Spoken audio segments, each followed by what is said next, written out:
کیا لوگوں کی محرومیاں ختم کرنا چاہتے ہیں؟ اب یہ عجیب تماشا کر لیا آپ نے کہ شاہزین بگٹی کو وزیر بنا دیا اس لیے کہ وہ بلوچ ملیٹنٹ سے مذاکرات کریں گے۔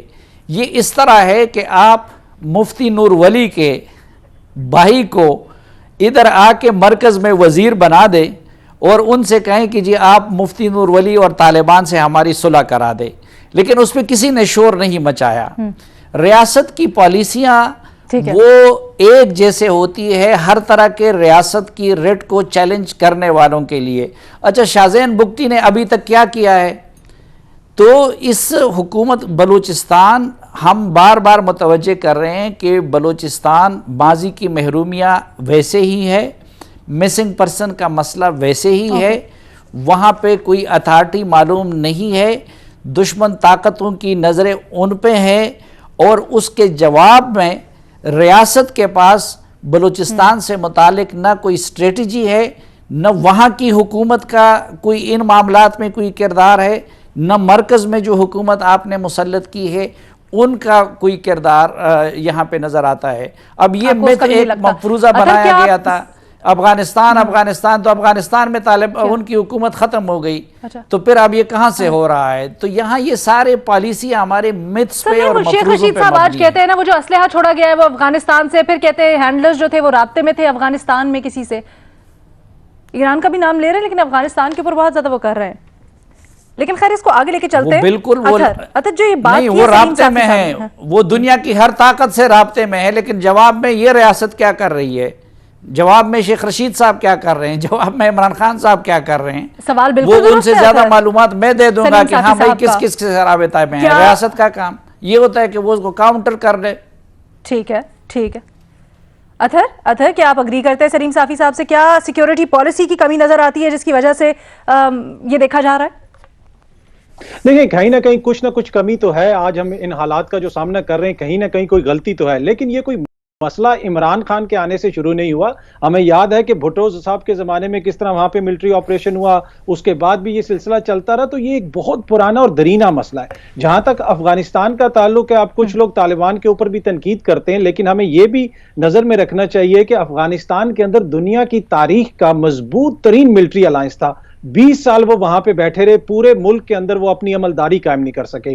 تو وہ حکومت جو 6 مہینے پہلے آئی اور جن حالات میں آئی، ان سے یہ امید رکھنا کہ پورے افغانستان کے اندر جو کچھ ہو رہا ہے اس کے اوپر وہ نظر رکھیں، تو یہ تھوڑی سی ان کے ساتھ زیادتی ہوگی۔ لیکن ان کی جانب سے یہ ہم سے وعدہ کیا گیا تھا کہ ان کی سرزمین ہمارے خلاف استعمال نہیں ہوگی۔ اگر ہم آج کے یہ جو حالیہ واقعات کو ہی دیکھ لیں، اس میں جو اسلحہ استعمال ہوا ہے یہ وہ اسلحہ ہے جو امریکنز چھوڑ کے گئے ہیں۔ کچھ تو امریکنز کس کے پاس چھوڑ کے گئے، کچھ طالبان اور ان کے جو ایفلیٹ گروز ہیں ان کے پاس وہ اسلحہ آ گیا، کچھ جو ماضی کے اندر این ڈی ایس کی فورسز تھیں ان کے پاس وہ اسلحہ ہے۔ تو یہ بات تو یقینی ہے کہ وہ اسلحہ افغانستان سے ہی آیا ہے۔ اس کے ساتھ ساتھ اب ہمارے جو تحقیقاتی ادارے ہیں، خفیہ ایجنسیاں ہیں، وہ بھی یہ کہہ رہی ہیں کہ ہم نے کوئی ایسی کمیونیکیشن پکڑی ہے ہینڈلرز کے ساتھ انڈیا میں اور افغانستان میں۔ تو افغانستان کا تو یہاں پہ کردار ہے، آپ اس سے انکار نہیں کر سکتے۔ لیکن اگر آپ اپنے ملک کے اندر دیکھیں، کوئی بھی جنگ ہو، چاہے وہ کرپشن کے خلاف جنگ ہو، چاہے وہ دہشت گردی کے خلاف جنگ ہو، انتہا پسندی کے خلاف جنگ ہو، اس میں آپ کو ایک مومنٹم بلڈ کرنا پڑتا ہے، اور اس کے ساتھ ساتھ ایک طرح سے جسے آپ کہتے ہیں نیریٹو بلڈ کرنا پڑتا ہے، پوری قوم کو پیچھے لے کے چلنا پڑتا ہے۔ کیا پاکستان کے اندر ہم وہ نیریٹو بلڈ کر سکے ہیں؟ پاکستان کے اندر اگر کسی شخص کی گاڑی کسی چیک پوسٹ پہ روک لی جائے تو ہم ہوا مچا دیتے ہیں، ٹویٹر کے اوپر ٹرینڈ چلنا شروع ہو جاتے ہیں، روز ہمارے درجنوں جوان شہید ہو جاتے ہیں، تو کسی کے سر کے اوپر جوں نہیں رینگتی۔ اور خان صاحب بھی کہتے ہیں کہ جی ہم سب سے بات کریں گے، اور اس کے ساتھ ساتھ ہماری حکومت میں مجھے پتا ہے جی ٹھیک ہے حکومت بہت سارے کام کر رہی ہوگی، لیکن جو ہمارے کمانڈر ان چیف ہیں صدر مملکت صاحب، وہ آج صبح ٹویٹر کے اوپر کہ جی آپ کے جوان تو شہید ہو رہے ہیں، پھر انہوں نے وہ ٹویٹ ڈیلیٹ کر دی۔ تو یہ جو غیر سنجیدہ رویہ ہے ہمارے حکام کا، وہ بھی بلیم ہے، اس کی طرف بھی بلیم جاتا ہے۔ تو سب کو اس کے اندر اپنا کردار ادا کرنا پڑے گا، چاہے وہ میڈیا ہو جو ایک چیز کو تو اٹھاتا ہے، مسنگ پرسنز پہ بات کرتا ہے، چیک پوسٹ پہ گاڑی پہ بات کرتا ہے، لیکن جب ہمارے جوان شہید ہوتے ہیں اس میں وہ اس طرح انسانی حقوق اس کو نظر نہیں آتے۔ کیا ہمارے جوانوں کے انسانی حقوق نہیں ہیں؟ تو اس چیز کو ہمیں بیلنس کرنا پڑے گا، اور ہر کسی کو ایک ایسی اپروچ بنانی پڑے گی جو کلیکٹیو اپروچ ہو, تبھی ہم اس کو ڈیل کر سکیں گے. نہ یہ بزور شمشیر حل ہوگا, نہ ہی یہ قلم کی طاقت سے حل ہوگا. یہ اوور آل ہمیں ایک ایسی پالیسی بنانی پڑے گی جس میں ساری چیزوں کو ٹیکل کرنا پڑے. میں ذرا صافی صاحب کا پوائنٹ لے کے آپ کے پاس آ رہی ہوں. جی صافی صاحب. جی میں یہ عرض کر رہا تھا کہ افغانستان کے ایک سرے سے دوسرے سرے تک افغان طالبان کا کنٹرول ہے, کوئی کام ان کی مرضی کے بغیر نہیں ہو سکتا. نیٹو کی پوزیشن دوسری تھی, اشرف غنی کی مرضی کے خلاف بہت کچھ ہو سکتا تھا. نمبر 2, امریکہ نے جتنا اسلحہ چھوڑا ہوا ہے وہ افغان طالبان کے کنٹرول میں ہے, وہ افغان طالبان کے پاس ہے. Number 3, T T P Afghan Taliban سے الگ کوئی چیز نہیں ہے. بلوچ ملیٹنٹ الگ کوئی چیز ہوں گے, لیکن T T P Afghan Taliban کا حصہ ہے. وہ ان کے امیر المومنین کو اپنا امیر المومنین سمجھتے ہیں, اور اس وقت ٹی ٹی پی کی پوری قیادت افغانستان میں پوری آزادی کے ساتھ گھوم پھر رہی ہے. ٹھیک ہے, ایک چھوٹی سی بریک, دوسرے سوال کے ساتھ واپس آتے ہیں.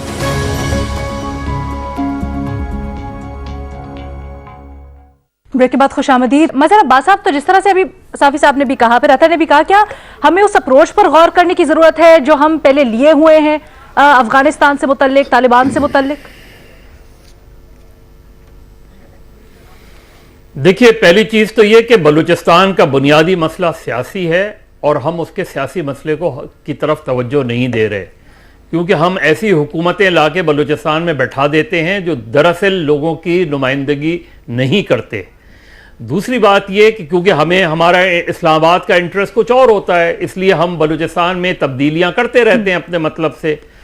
دوسری بات, کہیں سے اسلحہ نہیں آ رہا, اسلحہ آپ کے ملک میں موجود ہے. آپ کسی کوالٹی کا اسلحہ چاہیے وہ آپ کو آپ کے ملک میں مل جائے گا. لہذا اسلحے کے ساتھ اسلحہ جو ہے افغانستان سے آیا, یہ ساری چیزیں, یہ وہ مت ہے جو ہم سالہ سال سے سن رہے ہیں کہ جی یہ اسلحہ ادھر سے آیا, اسلحہ آیا. آپ کے اپنے ملک میں اس شہر میں اس وقت کم سے کم 20-25 لاکھ کے قریب اسلحہ موجود ہوگا اسی شہر میں. تو یہ کہاں سے آیا اسلحہ؟ تو یہ جو چیزیں ہیں اس مت کو چھوڑیں کہ جی یہ افغانستان سے کال پکڑی گئی ہے, ادھر سے کال پکڑی گئی. اصل چیز کیا ہے, یہ واقعہ کیوں ہوا, اس واقعے کی ٹائمنگز کیا ہیں. اس واقعے کی ٹائمنگز دیکھیں آپ کہ یہ اتنا بڑا واقعہ ہوتا ہے, پرائم منسٹر کا چائنا کا وزٹ ہو رہا ہے. اگر آپ بھارتی میڈیا کو دیکھیں تو بھارتی میڈیا بھی اس وقت چائنا کے خلاف اس وقت وہاں باقاعدہ ایک کیمپین چل رہی ہے انڈین میڈیا میں. تو یہ چیزیں انٹرلنکڈ ہیں, لیکن اس کو اس طرح نہ جوڑا کریں. اب شیخ رشید صاحب, ٹو بی ویری آنیسٹ, وہ کوالیفائی کرتے ہی نہیں ہے to be an interior minister. اگر آپ دیکھیں تو شیخ رشید صاحب ریلوے منسٹری چلا سکتے ہیں, انفارمیشن منسٹری چلا سکتے ہیں, وہاں معاملات ایسے نہیں ہوتے. لیکن وزیر داخلہ کا ہونا جو ہے وہ بہت ہی, کیونکہ پاکستان جیسے ملک میں انٹیریئر منسٹر کی نو ہاؤ بہت ہونی چاہیے. ایک لوز اسٹیٹمنٹ جو ہے وہ آپ کو بہت زیادہ نقصان پہنچا سکتا ہے. بلوچستان میں ہم نے کبھی بھی اس چیز کو نہیں دیکھا کہ بلوچستان میں کوئٹہ سے باہر تو آپ کے پولیس کا عمل دخل ہی ختم ہو جاتا ہے, وہاں تو لیویز کا عمل دخل ہوتا ہے. وہاں اتنا اسٹرانگ سردار اور جاگیرداری سسٹم ہے کہ اس میں وہ انہوں نے ایک مرتبہ کوشش کی تھی کہ پولیس کو دائرہ اختیار بڑھائیں, نہیں بڑھا سکتے. تو ہمارے یہاں جو چیزیں بلوچستان میں ہیں, بلوچستان میں آپ کو کوئٹہ شورا بھی ملے گی, بلوچستان میں آپ کو بلوچستان ملیٹنٹس بھی ملیں گے, بلوچستان میں آپ کو ایرانین بلوچ بھی ملیں گے. بلوچستان میں جس طرح جو روٹ ہوتا ہے بلوچستان کا, وہ آپ کراچی سے لے کے آپ ادھر تک چلے جائیں تو یہاں بہت زیادہ کمپلیکیٹڈ سچویشن ہے. لیکن اس کا بنیادی مسئلہ سیاسی ہے. جب تک اس سیاسی مسئلے کو آپ پراپرلی ٹیکل نہیں کریں گے, آپ چیزوں کو ٹیمپرری تو حل کر سکتے ہیں, مستقل طریقے سے حل کرنا تو ہمارے جوان بھی شہید ہوتے رہیں گے, ہماری فورسز دہشت گردوں کو بھی مارتی رہیں گی, یہ سب کچھ ہوتا رہے گا. بڑا اہم نقطہ محور جس کی طرف مظہر عباس صاحب نے اشارہ کیا ہے, آپ کی طرف یہی لے کے آنا چاہوں گی. اگر سیاسی ایشو کو دیکھیں تو وزیر اعظم عمران خان نے تاثر تو ایسا ہی ملتا ہے کہ بڑی ایفرٹس بھی کیے ہیں. حال ہی میں انہوں نے جس طرح سے سلیم صافی صاحب نے بھی کہا, اس کے لیے خاص طور پر ایک ڈیڈیکیٹڈ وزارت بھی بنائی, لیزون کے طور پر ایک شخص کو بھی لگایا. لیکن کیا آپ کو لگتا ہے کہ یہ ایفرٹس درست سمت میں ہے اور ان کے نتائج نکل پائیں گے؟ دیکھیے لینا، بلوچستان کو تو واقعی بہت زیادہ اہمیت کی ضرورت ہے اور وہاں کے جو مسائل ہیں ان کے اوپر ایک جو سیاسی حل ہے اس کی بھی ضرورت ہے. لیکن یہ جو دہشت گردی کے واقعات میں جو اضافہ ہوا، ہم نے پہلے بھی اس کے اوپر بات کی ہے کہ ہم نے دیکھا کہ جب افغان طالبان کی حکومت افغانستان کے اندر آئی تو پاکستان کے اندر ریاست کی طرح سے، حکومت کی طرح سے جس طریقے سے خوشیاں منائی گئیں، جس طریقے سے اس کے اوپر کہ جیسے کوئی اپنی حکومت آ گئی، اپنے لوگ آ گئے ہیں، اس چیز کو جس طریقے سے ایک پریزنٹ کیا گیا دنیا کے بھی سامنے، آپ کو معلوم ہے اس کی وجہ سے پھر ہمیں ڈپلومیٹک ریپرکشنز بھی فیس کرنے پڑے. تو یہ جو ساری چیزیں تھی اس وقت بھی، یہ صافی صاحب نے ابھی جو بات کی بہت اہم ہے، انہوں نے بات کی تھی کہ افغان طالبان اور ٹی ٹی پی میں کوئی فرق نہیں ہے، ان کے امیر المومنین بھی ایک ہیں، ان کی آئیڈیالوجی بھی ایک ہو، اسٹریٹجی فرق ہو سکتی ہے، لیکن یہ ہے کہ آپ یہ دیکھیے کہ جب سے افغان طالبان کو سکسیس ملنی شروع ہوئی تھی، اور اس پہ سٹڈیز بھی اب تو آئی ہیں کہ پاکستان کے اندر اس کی وجہ سے دہشت گردی کے حملے بڑھنے شروع ہو گئے.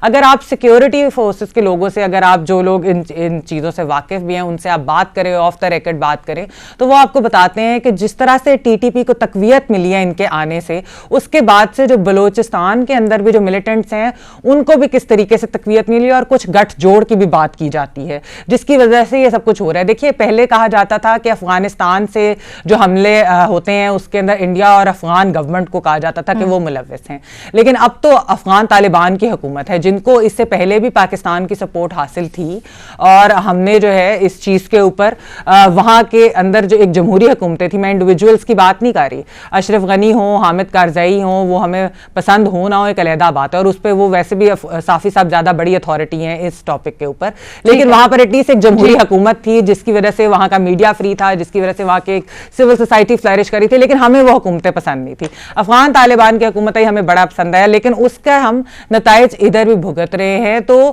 ہم کیا ایک ایسا ہو سکتا ہے کہ ہمارے اپنے ملک میں تو جمہوریت ہو لیکن ساتھ والے ملک میں نہ ہو، اور پھر جس قسم کی وہاں گورنمنٹ ہو جس کے اندر کوئی تبدیلی کے امکانات بھی نہیں ہیں، جو ایکچولی ہماری کوئی خاص مدد بھی نہیں اس چیز کے اوپر کرے. ابھی صافی صاحب نے بتایا کہ ٹی ٹی پی کے لوگ وہاں بالکل فریلی چل وہ کرے، تو یہ پالیسی جو ہے میرے خیال میں اس کے اوپر ہمیں بالکل غور کرنے کی ضرورت ہے کہ کیا ہمیں یہ شادیانے بجانے چاہیے تھے، کیونکہ ہمارے جوانوں کی شہادتیں ہو رہی ہیں اور آئے دن ہو رہی ہیں. اطہر نے بھی بات کی کہ کتنی زیادہ اس پہ دیکھیے بہت آواز اٹھتی ہے، لیکن آپ کی طرف سے جس طرح سے ابھی اطہر کاظمی صاحب بھی یہ کہہ رہے تھے کہ جی ایک یونیفائڈ جتنے بھی سٹیک ہولڈرز ہیں ملک میں ان کی، سلیم صافی صاحب یہ کہہ رہے تھے سیکیورٹی پالیسی ہی نہیں ہے، اس کو دیکھنے کی بڑی ضرورت ہے. مظہر عباس صاحب نے اس سوال میں ایک اور پہلو کی طرف نشاندہی کی ہے. وہ کہتے ہیں جی مسئلے کو اس اینگل سے دیکھنے کی ضرورت ہے کہ ٹائمنگ بڑی امپورٹنٹ ہے. وزیر اعظم عمران خان کے دورہ چائنا سے جوڑتے ہیں اور پھر بھارت میں جو اس پورے آپریشن کو لے کر جس طرح سے رد عمل آ رہا ہے اور جو باتیں کی جا رہی ہیں، وہ کہہ رہے ہیں وہ بڑا غور ہے، سیاسی معاملہ ہے، سیاسی حل طلب کرتا ہے. ایک چھوٹی سی بریک، دوسرے سوال کے ساتھ واپس آتے ہیں.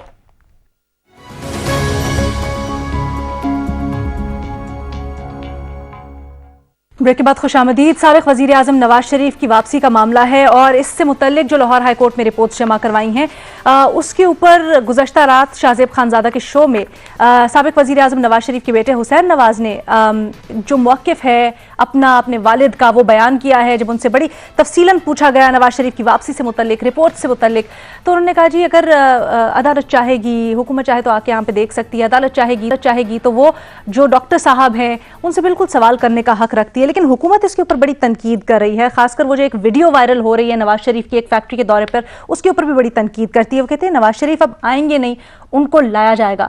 اب نواز شریف کے جو رپورٹ سے متعلق یہ تاثر دیا جا رہا ہے کہ وہ بالکل ٹھیک ہیں، زیادہ کچھ بڑا ان کو مرض ہے نہیں، لیکن وہ واپس نہیں آ رہے، اور اس سے متعلق مزید قیاس آرائیاں بھی ہو رہی ہیں. کہا جا رہا ہے کہ کیوں نواز شریف واپس نہیں آ رہے، ہر کوئی اپنی اپنی وجوہات بیان کرتا ہے.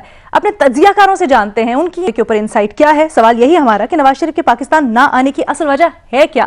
اوپن آپشنز ہیں ہمارے اینالسٹ کے پاس. محمل، آپ کیا سمجھتی ہیں؟ کیونکہ کئی دفعہ یہ سوال پوچھا گیا، گزشتہ رات بھی حسین نواز سے ٹال مٹول کی گئی، اس سے پہلے بھی بہت دفعہ یہ سوال ہوتا رہا ہے، کوئی واضح جواب نہیں مل سکا. اب جو آئی ہے، پیش رفت ہوئی ہے اس سلسلے میں، کیا رائے ہے آپ کی؟